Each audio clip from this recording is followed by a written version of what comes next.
ડભોઈ નગરમાં ગત મોડી રાત્રે પડેલા વરસાદના કારણે અનેક સોસાયટીઓમાં પાણી ભરવાની સમસ્યા ઉદ્ભવી હતી, તો કેટલાક મકાનોમાં પાણી ભરાઈ જતા હોવાની વર્ષો જૂની સમસ્યાને લઈને સોસાયટીના રહીશો રોડ પર ઉતરી આવ્યા હતા અને રસ્તા રોકો આંદોલનનો માર્ગ અપનાવ્યો હતો। જ્યારે આ આંદોલન સમયે પાલિકા પ્રમુખ અને ચીફ ઓફિસર સહિત સભ્યો દોડી આવ્યા હતા।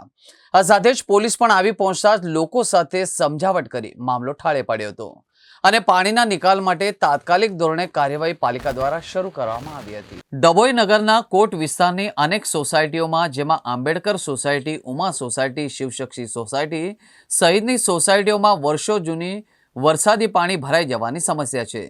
જ્યારે ડભોઈ નગરમાં ગત મોડી રાત્રે 12 કલાકમાં 4 ઇંચ જેટલો વરસાદ ખાબક્યો હતો, જેને લઈને ઉમા સોસાયટીમાં 15 ઉપરાંત મકાનોમાં પાણી ઘૂસી ગયા હતી। સ્થાનિક રહીશોને હાલાકીનો સામનો કરી રહ્યા હતા। સ્થાનિકોએ આજે સબ્રનો બંધ તૂટી પડ્યો હતો અને વિવિધ સોસાયટીના રહીશો રોડ પર ઉતરી આવ્યા હતા। શિનોર 4 રસ્તા પાસેથી નગરમાં પ્રવેશનો મુખ્ય માર્ગ પર વાહન વ્યવહાર બંધ કરાવી વિરોધ નોંધાવ્યો હતો। ડભોઈ નગરપાલિકાના પ્રમુખ બિરેન શાહ, ચીફ ઓફિસર જય કિશન તડવી અને પાલિકાના સભ્યો સ્થળ પર આવતા રહીશોએ ઘેરાવ કરી પોતાની રજૂઆત મૂકી હતી। ત્યારબાદ પાલિકા પ્રશાસન દ્વારા રસ્તો ખોદી વરસાદી પાણીની લાઈન મોટી નાખતા તાત્કાલિક કામ શરૂ કરતા અને પોલીસ દ્વારા સમજાવતા મામલે થાળે પડ્યો હતો। આંબેડકર સોસાયટી અમારે લગભગ 40 સોસાયટીનું વરસાદી પાણી અતિવૃષ્ટિ થવાથી પાણી ઘરોમાં ભરાઈ જાય છે। અમે નગરપાલિકામાં વારંવાર રજૂઆતો કરી છે, અત્યારે 1 મહિનાથી રજૂઆતો કરી પણ હજુ કોઈ સોલ્યુશન લાયા નથી। અત્યારે ઘરમાં ઘૂંટણ જેટલું પાણી છે, ઘરમાં રહેવા એવી પરિસ્થિતિ નથી। દરેક સોસાયટીમાં પાણી ઘૂસી ગયા છે, પણ તંત્ર હજુ ઊંઘે જ છે, અમારી કોઈ ફરિયાદ સાંભળતું નથી। અમારા કોઈ પ્રતિનિધિ લોકપ્રતિનિધિ કોઈ આવ્યા નથી કોઈ અમારા અહીંયા આગળ નગરપાલિકાના સદસ્ય, નથી કોઈ તાલુકા પંચાયત કે નથી કોઈ ધારાસભ્ય। આજે અમે લોકશાહીથી આમ જનતાથી બધા ભેગા થઈને અમે નિકાલ કરવા આવ્યા છે। એટલે અમારી સરકારને એટલી વિનંતી છે કે અમે બધા ટેક્સ ભરીએ છીએ, અમે નગરપાલિકાના ટેક્સ ભરીએ છીએ, તો અમારી આવી પરિસ્થિતિ ચોમાસામાં 5 વર્ષથી થયેલી પરિસ્થિતિ આવી અમે વેઠી રહ્યા છે।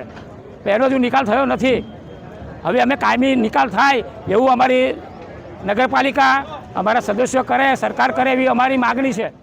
ધોધમાર ડભોઈમાં પડ્યો હતો, જેમાં 2023થી અમે રજૂઆતો કરીએ કે ડભોઈનો વિકાસ થઈ રહ્યો છે, જેના કારણે મેઇન રોડ મોટા થતાં સાયફન રોડ, કેનાલની જે ચારે બાજુ નગરની બાજુમાં આવેલી છે કેનાલ, એ સાયફન રોડ પૂરાઈ ગઈ છે। આરએનબીને બી રજૂઆત કરી છે, એસડીએમ સાહેબને બી જોડે મેં મિટિંગ કરેલી છે। જે રજૂઆતો અમારી નિગમવાળા કે આરએનબી હજુ ગ્રાહ્ય ન રાખતા, લોકોના ઘરોમાં 3 વાર પાણી ભરાયા, જેના કારણે આજે પબ્લિકનો જુવાળ અહીંયા સિનો ચોકડી આવ્યો છે ને એમને અમને કીધું છે કે આ રસ્તા પર જે રોડ ક્રોસ કરીએ છીએ સર્કિટ હાઉસ પાસે, એ પાઇપ વર્ષો જૂની નાખેલી છે, એને તમે ખોદી આપો અમને, ને જેથી પાણી અમારું જે ઘરોમાં પાણી ભરાયા છે, જે ગટરના પાણી ભેગા થયા છે, એ નિકાલ થઈને ખુલ્લું પાણી અમારું વહેતું થઈ જાય।